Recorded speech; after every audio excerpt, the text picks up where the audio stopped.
An example that I saw was I have a few female friends of mine, and they're like, I will never do OnlyFans. Right. And then, but they have like, they're in really good shape and they have fake boobs. And after a while, it was like, these guys are calling me a whore anyway.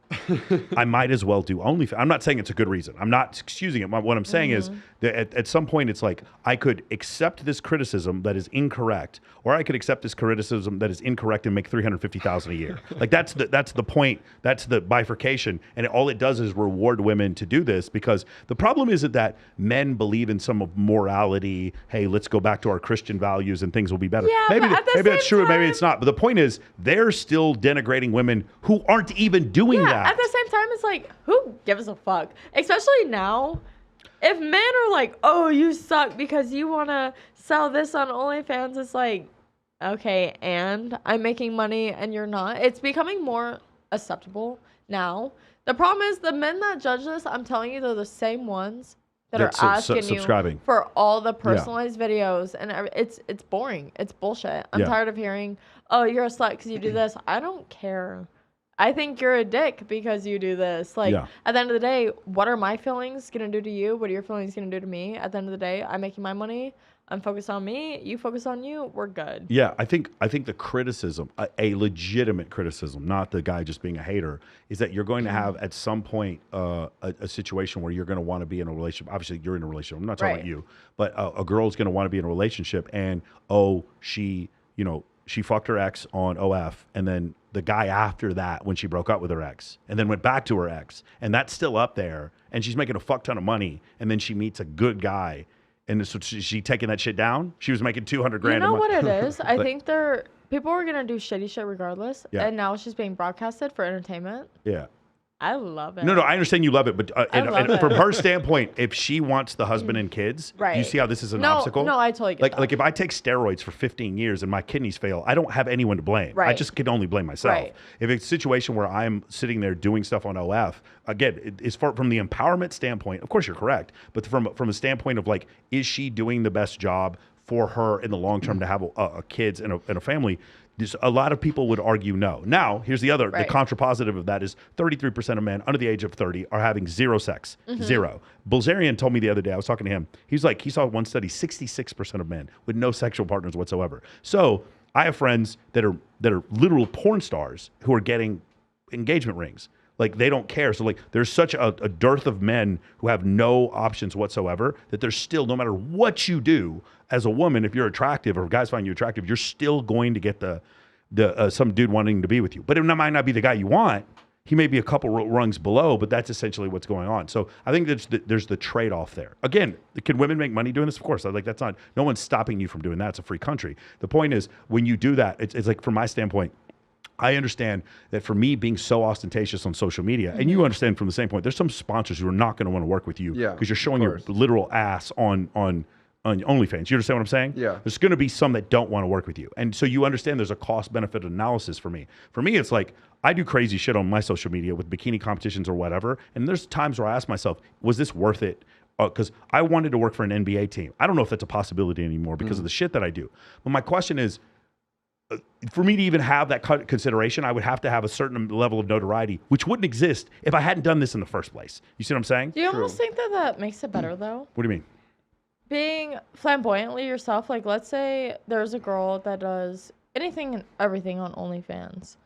That's letting this dude know, hey, she does X, Y, and Z. She's not scared of anything. Also, if we can have that open communication, because most of the time relationships fail because you don't have communication and people cheat, right? Right. So let's say you get a girl that's just down for this shit. And a dude that can fully be understanding and open to, like, the new society, the new era of women that's happening. And, like, it just brings insecurities and things to the forefront.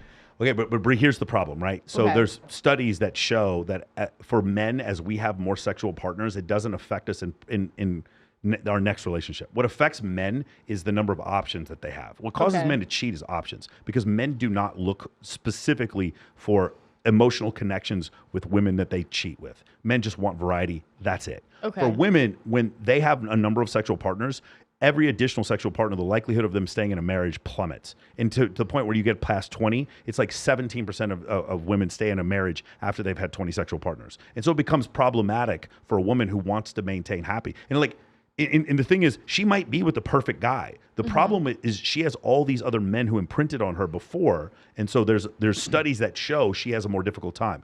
In your hypothetical scenario, a guy's just cool with the fact that she did everything on social media. Right. But the problem is there's a couple of issues here. Number one, from his standpoint, like for instance, I could never do that because I'm a performance coach. I can't imagine my clients behind my back being like, hey, let me watch some videos of Michael's girlfriend fucking some other guy. It just, that will not work in my line of work. Okay. Period. And the other thing is, when women, this is going to sound really weird, and I don't mean this to be sexist, but it is absolutely true. When women get cheated on, their value actually doesn't drop. It doesn't. In fact, when women get cheated on, they break up. Every dude's like in their fucking DMs. Right. When dudes get cheated on, their value does drop. I fucked your bitch in some Gucci flip-flops. Do you remember that shit? Yes. Oh my God. Okay. Yes. Their value. Yes. Everybody remembers the CEO of bodybuilder.com. Yep. His girl Dan is Bilzerian. fucking You even remember the fucking story. That is my point. When a man gets cheated on, his value does drop. Dude, dudes have gotten cheated on and lost their jobs before. They get, because you're getting dunked on. That's the problem. So, do you understand? You see what I'm saying? No, I get so it. It's like, as men, we have so much more to risk. Now we're with a woman who's been with multiple guys on her OF. Do you see the conundrum for us? Of course. Right? Whereas for us, it's like, and some women know this and some women don't. If a dude steps out, again, the studies show this. I know some women are going to disagree with this, but argue with the science. Don't argue with me. When men and women cheated, this is in the book, When Men Behave Badly by Dr. David Boss. When men cheated and they didn't cheat, men who cheated and men who didn't cheat showed the same level of satisfaction in their marriage. When women cheated versus women who didn't cheat, 79% of the time they showed lower satisfaction in the marriage. When men cheated, it was not to end the relationship. When women cheated, it was to end the relationship. 83% of the time when women cheat, they fall in love with their partner. How do you feel like that personally? What do you mean? Okay, so if I were to cheat, being a woman, it is to end things. It is way, but it's way more deleterious to a relationship. For a man, if you cheat, what is it because of? It's just variety. Are you just lacking that? No, it's just variety. But here's the problem. Let's not say men in general. Let's say Leonardo DiCaprio, Hugh Hefner, Dan Bilzerian, whoever. When they or a great example, Derek Jeter, the shortstop for the Yankees. He was a fuckboy? He was with Jessica Biel and Jessica Alba and Mariah Carey when she was fine. He fucked all of them. Yeah. No one complained. Why? Because of his status, no one was complaining about Hugh Hefner having multiple partners because his status was so high. Now, later on, if I'm dating Holly Berry? No, the one who was with Hugh Hefner, Holly Madison. If I'm dating Holly Madison and I'm hearing stories about Holly willing to have threesomes and foursomes with Hef, but she won't do it with me, I'm not going to be with Holly. That's not like you're going to do that with him, but not with me. Fuck that shit. Do you understand what I'm saying? Okay, That's the problem. So what about a normal everyday relationship? Like, take Bunny and I. No. Hold on, but let me just stick with this. Do you understand? Hold on. Do you understand how, like, if I were to tell you George Clooney had multiple sexual partners, that's not even confusing to you. Right. You get that because of his status, right? Yes. You get that. So you were asking the question. But for some reason, George Clooney, who has the same psychology that I do, we're all men. We have the same firmware. That's what this book is about behind me. We always have the same firmware. For some reason, when a guy has high enough status, we don't care that JFK had sex with Marilyn Monroe. No one thinks less of John F. Kennedy because he had sex with Marilyn Monroe. And by the way, that is a fact. He did. There's Secret Service documents that show that she was at the residence. He is having sex, and Jacqueline Onassis Kennedy is fully aware of the fact that he's sleeping with Marilyn Monroe. None of us look down on JFK for that. Do you guys notice that? I agree. But when normal dude does it, why is he cheating on his wife? No, because he's just like JFK. Because he's just like Bill Clinton. Because he's just like fucking Hugh Hefner. Because he's just like Dan Bilzerian. So what makes it worse when a woman does it? It's not worse or better. It's like saying I have a hole in the ship. It's not worse or better. It's like the hole in the ship is going to cause the ship to sink. Which causes the end of the relationship? The relationship to end more likely. A man who cheats comes back and treats his wife exactly the same. I'm not saying that's right because lying is always bad. Okay. Or the woman who cheats is like, this is the end of the relationship. Right. When I see like polyamorous couples, it's almost always the woman's decision to be polyamorous. It's almost never the dude's, unless he's bisexual. You never see the dude saying, let's be polyamorous. What you'll see is men say, let's be polygynous, be with multiple women, but you almost never see men say, I want to fuck other women and I'm going to watch you fuck other dudes and I'm a straight dude. It almost never happens, especially if they've had kids with this woman.